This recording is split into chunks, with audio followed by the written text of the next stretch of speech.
ఈరోజు ఆంధ్రప్రదేశ్ రాష్ట్రంలో ఎన్డీఏ ప్రభుత్వం దేశంలోనే ఒక ఆదర్శంగా తీర్చిదిద్దబోతున్నాం. ఉద్యోగ ఉపాధి కల్పనలో మహిళలకు ప్రత్యేక ప్రాధాన్యత కల్పిస్తూ ఉంది ఎన్డీఏ ప్రభుత్వం. P4 విధానంలో అంటే పేదరిక నిర్మూలన కోసం అంటే ప్రతి ఇంటికి ఒక యువ పారిశ్రామికవేత్తలు తయారు చేయాలి భవిష్యత్తులో, అందులో మహిళలు కూడా ఉండాలి అని మరి చంద్రబాబు గారు ప్రోత్సహిస్తున్నారు.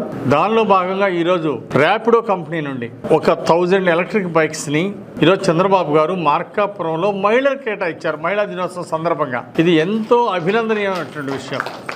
అంటే ఇంతకుముందు ర్యాపిడో పురుషులకు ఇవ్వడం చూసాం, ఇప్పుడు మహిళలకు ఇవ్వడం ఇది చాలా మంచి పరిణామం. ఏదైనా మహిళలు ఎక్కడికైనా వెళ్ళాలంటే ర్యాపిడో బైక్స్ ఉపయోగించుకోవచ్చు.